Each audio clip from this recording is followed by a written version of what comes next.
Olá pessoal, hoje o vídeo vai ser sobre síntese dimensional 2PFS. Isso significa que a gente vai fazer a síntese de mecanismos 4 barras.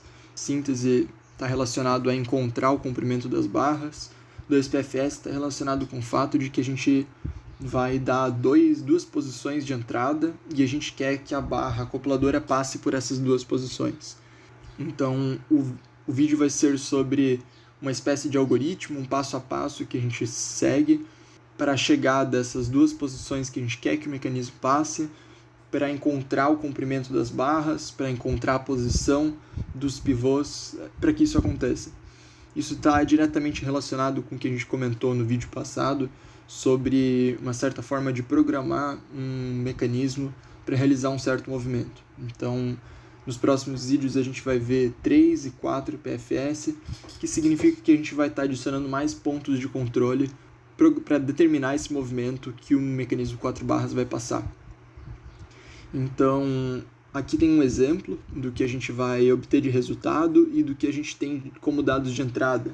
Então, esses pontos C1, D1, C2 e D2, eles são os dados de entrada, eles são as posições, são pontos pertencentes à barra acopladora que a gente quer que viajem e que passem por essas posições 1 e 2. E o que a gente vê aqui em preto ou em cinza ali é exatamente essa posição. Então, todo esse corpo A, C, D, B, todos com um subscrito M, eles funcionam como se fossem todo elo da barra acopladora. Lembrando que quando a gente fala em barra, a gente não está necessariamente relacionando a geometria da barra. Quando a gente fala do comprimento da barra acopladora, comprimento da barra de entrada, a gente está falando da distância entre as juntas. Então essa distância entre A e B, entre AM e BM, A1 e B1, são o comprimento da barra acopladora, mas ela pode ter uma geometria, enfim, a geometria não é necessariamente definida por esses pontos, e então por isso os pontos C e D, eles representam pontos sobre a barra acopladora que devem passar por esses pontos determinados. Então são dados esses pontos C e D, eles representam a posição e a orientação, a posição e a rotação que a barra acopladora vai estar nas posições 1 e 2, e o resultado que a gente pretende obter, o que a gente pretende ter como dado de saída são os pontos A1, B1, A2, B2, A0, B0, que correspondem aos pivôs nas posições 1 e 2, e deles a gente consegue extrair os comprimentos das barras, de todas as barras do mecanismo. Então esse é o objetivo, isso é o que a gente pretende fazer, e a seguir então eu vou mostrar o passo a passo para fazer isso. Então o primeiro passo seria a definição das posições de controle, que seriam os dados de entrada, na verdade, seria definir quais são as posições que a gente quer que o nosso mecanismo passe. Então definir ali os pontos C1, D1, C2, D2. O segundo passo seria construir um polo de rotação, depois encontrar os pivôs da barra de saída, o pivô móvel na posição B1, o pivô móvel na posição 2, que é B2, e o pivô fixo da barra de saída, que é B0. Em seguida, a gente encontra as retas de Filemon, que restringem o posicionamento do pivô da barra de entrada, do pivô A1. E então a gente pode, tendo o A1, escolhendo o A1, a gente consegue encontrar o A2 e o A0. Então o primeiro passo, como a gente comentou, seria a definição das posições de controle, C1, D1, C2, D2. Em seguida, a gente encontra o ponto P12, que é o polo de rotação 1,2. A gente encontra ele pela interseção das mediatrizes de C1, C2 e mediatriz de D1, D2. A mediatriz é uma reta que passa pelo ponto médio de um segmento e é ortogonal a esse segmento. Então o que esse ponto P12 aqui representa? Representa um ponto de rotação instantâneo entre as posições 1 e 2. Ou seja, é como se todos esses pontos desse elo C1, D1, eles tivessem rotacionado em relação ao ponto P12 por um determinado ângulo θ12. Então, o ponto C1, essa abertura C1, P12, C2, determina um ângulo. O ponto D1, P12, D2 determina o mesmo ângulo, θ12. Então, esse seria o ângulo de rotação entre as posições 1 e 2.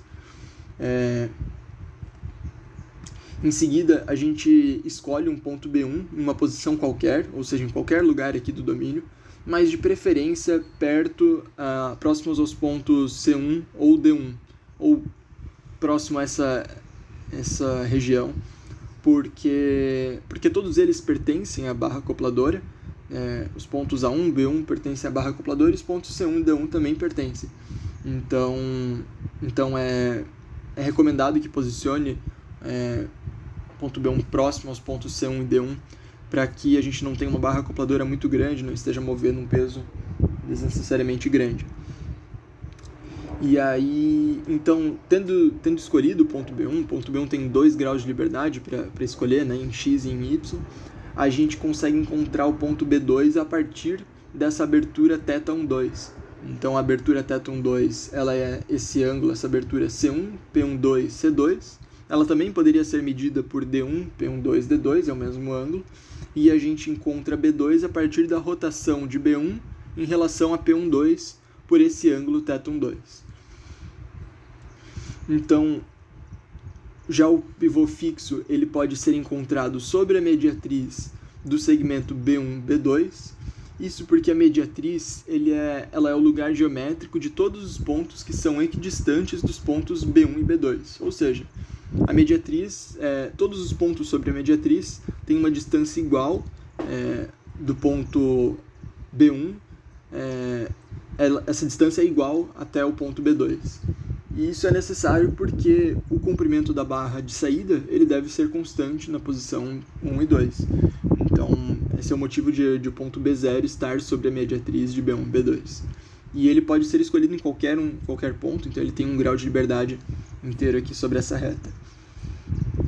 E tendo, então, escolhido o ponto B1, determinado o ponto B2 e ainda escolhido o ponto B0, a gente pode partir para escolher o ponto A1. Para escolher o ponto A1, a gente vai primeiro gerar então as retas de Filemon, que elas vetam algumas posições para o ponto A1. Então, para fazer isso, a gente começa marcando os ângulos Ψ1 e Ψ2. Esses ângulos são determinados pela abertura C1, B1, B0, ou isso é o ângulo Ψ1, ou então C2, B2, B0. Notem que existem várias formas de marcar esses pontos, esses ângulos Ψ1. Eles também podem ser marcados como se fossem o ângulo suplementar, é esse aqui que eu marquei. Mas como a gente está interessado na diferença deles, então não importa se ele é o ângulo suplementar ou não. E da mesma forma podia ter sido marcado usando o ponto D ao invés do ponto C. Mas essa foi aqui a forma escolhida e o resultado vai ser sempre o mesmo, independente de escolher o ponto C ou D e escolher esse ângulo ou ângulo suplementar.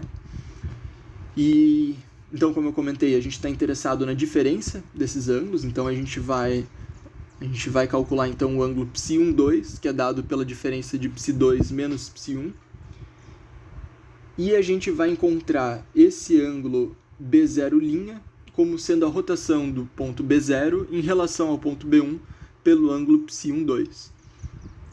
E esse ângulo ele é girado como mostrado na figura no sentido horário. Dado esses pontos, a gente consegue marcar as retas de Filemon, que são definidas pelos pontos B0, B1, e outra reta B1, B0'. E a região entre essas retas, e onde foi definida essa abertura, é a região vetada pelas retas de Filemon.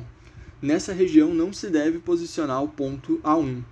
O ponto A2 e o ponto A0 estão livres para ficar nessa região. O único ponto que essa região veta é o ponto A1. E caso o ponto A1 seja posicionado dentro da reta de Filemon, ocorre um defeito de ramificação.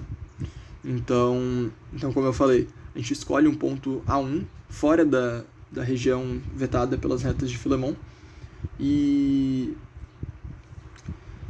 então o resto aqui para encontrar os pontos A2 e A0 é análogo ao que a gente fez para o ponto B0. Então a gente encontra o ponto A2 rotacionando o ponto A1 em relação ao polo P12 pelo ângulo θ12, o mesmo ângulo que a gente já tinha encontrado anteriormente. E o ponto A0 ele é escolhido sobre a mediatriz dos pontos A1 e A2. Ele também tem um grau de liberdade inteiro para ser escolhido. Só eu não comentei, o ponto A1 ele também tem 2 graus de liberdade, ele só tem então a restrição que ele deve estar fora da reta de Filemon, mas assim como o ponto B1, é recomendado que se posicione ele próximo aos pontos C1 ou D1. Então, tendo encontrado esses pontos, a gente tem o resultado da nossa síntese 2PFS, a gente encontrou os pontos A1, B1, A2, B2, A0, B0. E usando esses pontos, a gente consegue gerar um mecanismo, aquela figura que a gente tinha mostrado no início da apresentação, que seria um mecanismo que ele viaja entre as posições 1 e 2, passando, então o ponto AM passa pelo ponto 1, começa no ponto 1, vai até o ponto A2, da mesma forma o ponto BM vai do ponto B1 até o ponto B2, e esses comprimentos aqui eles são constantes. Eu vou separadamente soltar um vídeo, um tutorial certinho no GeoGebra, então aqui seria mais a teoria, seria mais para vocês entenderem os passos e talvez até conseguirem resolver a prova usando a teoria que vocês viram aqui, mas eu vou soltar um vídeo separado para mostrar as ferramentas do GeoGebra, como fazer isso usando o GeoGebra. Queria também ainda mostrar o que acontece quando a gente posiciona o ponto A1 dentro das retas de Filemon, para vocês entenderem o que seria esse defeito de ramificação. Então, como vocês podem ver aqui, a gente rotaciona o ponto AM assim como estava ali na figura anterior, então ele rotaciona certinho. Quando a gente posiciona aqui o ponto A1 dentro da região vetada pela reta de Filemon, a gente pode ver que ele começa de forma parecida como estava antes, então o ponto AM por cima do ponto A1, e a gente esperaria que ele fizesse o movimento que ele vinha fazendo antes, chegasse até no ponto A2 e o ponto B também estivesse sobre o ponto B2. Mas não é o que acontece. Então aqui, esse aqui seria o defeito de ramificação. Eles não conseguem chegar de uma posição até a outra. Aqui no meio existe uma indeterminação. E além disso, ele ainda chega aqui com o ponto BM invertido. Às vezes ele pode até chegar ali sobre o ponto B2 certinho.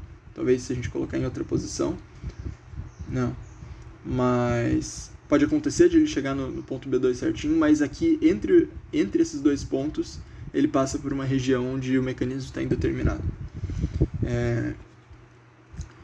Então, essa síntese ela é bem simples. Espero que todos tenham entendido. Vou soltar o tutorial para fazer isso no GeoGebra em outro vídeo separado. E juntei aqui também um resuminho para deixar aqui uma lista, deixar uma receita para vocês lembrarem, talvez anotarem.